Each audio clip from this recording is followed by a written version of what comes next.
Yo, what's up mga kababayan natin dyan. Andito pala tayo sa ginagawang Davao Coastal Road Rojas Extension mga kababayan na. At andito pala tayo, no? Sa ating pagpunta po dito ngayon, kinonfirm po natin itong mga kaganapan po, no? May nakita na po tayo mga likido po, no? Para po paglagyan or lalagyan na po, buhusan na po ito ng asfalto. Yan po mga kababayan, no? Yung likido na yan, kung dito nagkakamali is S1 yung tawag dyan, no? Sa mga nakakaalam po ng liquid na yan, no? Na ikinalat po dito sa kalsada, sa daanan po, no? Mga kababayan, para po ay palagyan na po ng asfalto. Yan, no? Nakita po ninyo sa portion na to, no? Isang lane po yung posibleng i-open, no? Dito, dalawang lane pala mga kabayan yan. Kasi 4 lanes itong kalsada na to, 2 lanes dito at 2 lanes po dito mga kabayan na. So 4 lanes po ito. Yan. Parang ang i-open po dito kasi minamadali Minamadali yung pag-open po ng segment, no, from Bukana Bridge hanggang dito sa may Ruas Rotonda. Kasi yun nga po, sabi ni Bongbong Marcos, no, ay i-open na po para po madaanan na. Yun mga kabayan na nilagyan na pala ng asfalto dito banda.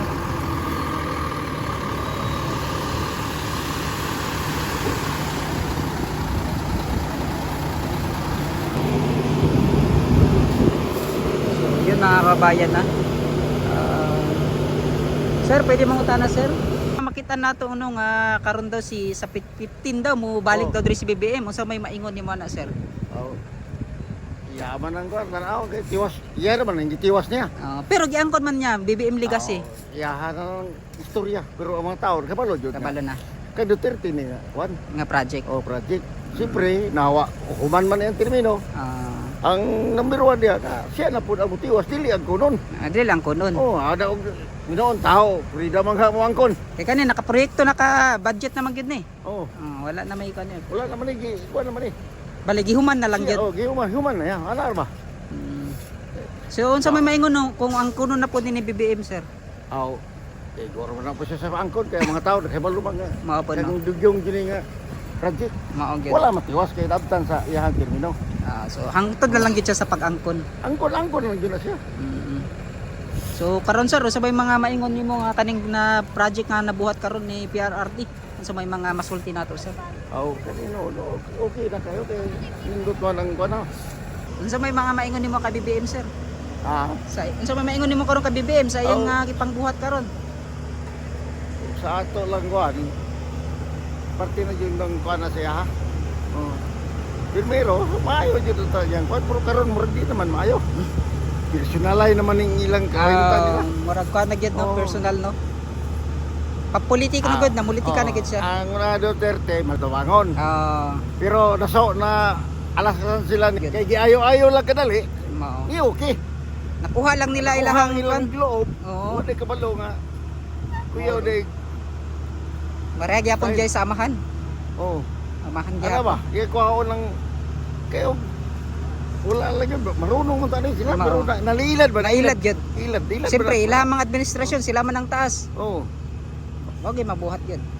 Kaya huwag nagtinarong wala lang siya. Bisag asa ko to si Sara number 1 po Oo, maog yun. Nabay number 1 nga nahimong vice. Mao. Basta labanan. Siya pa'y pinakadagko Dakog nga boto. 32 million.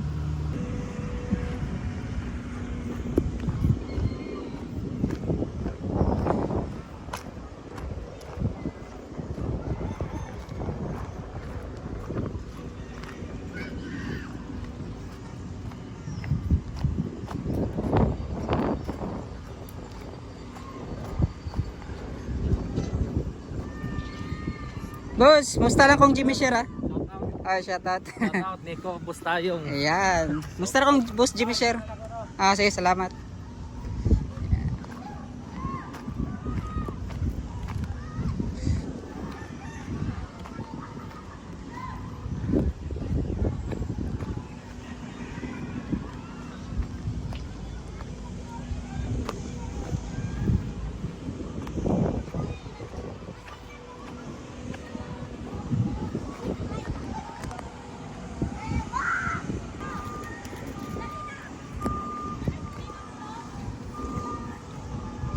ito mga kabayan ha. Nakita naman po natin yung kanilang mga ginagawa dito. So kayo na lang po yung husga mga kabayan, no? Dahil nga po sa balitang mag-open na po ito sa December 15, no? Yan, oh. So malalaman natin yan, no, sa December 15. So abangan po natin at abang-abang po kayo, no, sa mga kaganapan pa na magaganap po dito sa ginagawang Davao Coastal Road Rojas Extension.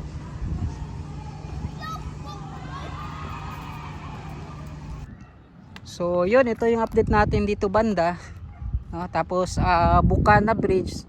So abangan natin yan ngayong December 15, no? Malalaman natin yan sa pagbubukas po ng segment dito banda, no? From Bukana Bridge to Rojas Rotonda Rojas Extension. So nakita naman po ninyo mga bayan, no, kung ano po yung pagbabago. Yung mga pananim po nila, itinanim po nila dito, no, mataas na, no? Malaki na po siya mga kabayan. Malaki pa sa akin. Dati hanggang dito lang yan, bewang ko, no, yung itinanim po nila dito.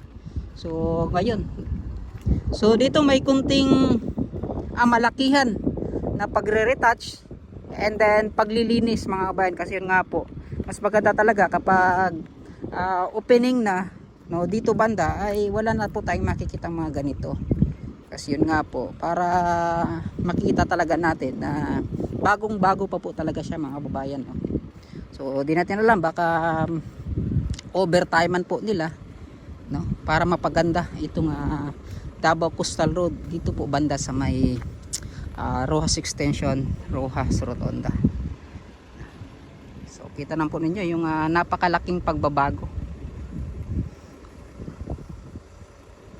Dati kasi napag-alaman natin, no, na lalagyan talaga dyan ng design po na durian dyan sa gitna. So malalaman natin yan siguro kapag tapos na talaga lahat itong ginagawang Davao Coastal Road, posible, no, lalagyan po yan ng disenyo po na may durian po yan sa gitna.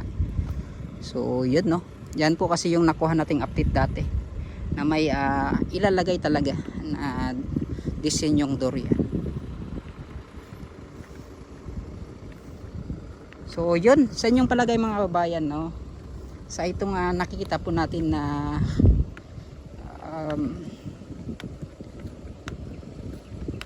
parang may pagmamadali po na ginagawa, no, pero yan, plano din kasi nila po yan mga kababayan, pero para lang sa atin bilang isang taxpayers din sa mga nakikita natin.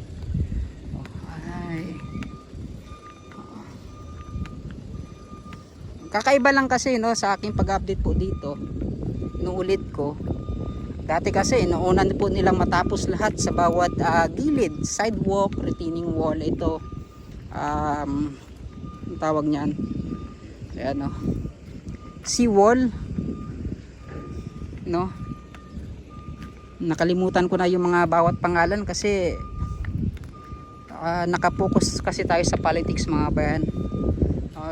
Yan kasi ganito dapat yung inuuna ng mga bayan, no. Sa nakita po natin kanina doon sa doon sa Rojas Extension, no, may mga natapos na rin naman na mga retaining wall, no, pero yung sa kalsada talaga, no, yun po yung kanilang inuuna na matapos yung dalawang lanes po, no, dalawang lane para lang po madaanan talaga, no, kasi sinasabi po, no, ni Bongbong Marcos, sinabi po ni Bongbong Marcos na i-open na po ito sa December 15. So hanggang dito na lang, maraming salamat po sa inyong lahat, no, at in-update ko lang po kayo sa ginagawang Rojas Extension, Rojas Rotonda, no, hanggang doon po sa may Rojas Quezon Boulevard, Rojas Avenue. Yan. Maraming salamat at hanggang dito na lang, no. God bless po sa ating lahat. God bless po sa inyong lahat. Mag-ingat po kayo, lalo na sa mga OFWs natin dyan. Maraming salamat. Hanggang dito na lang. Bye bye.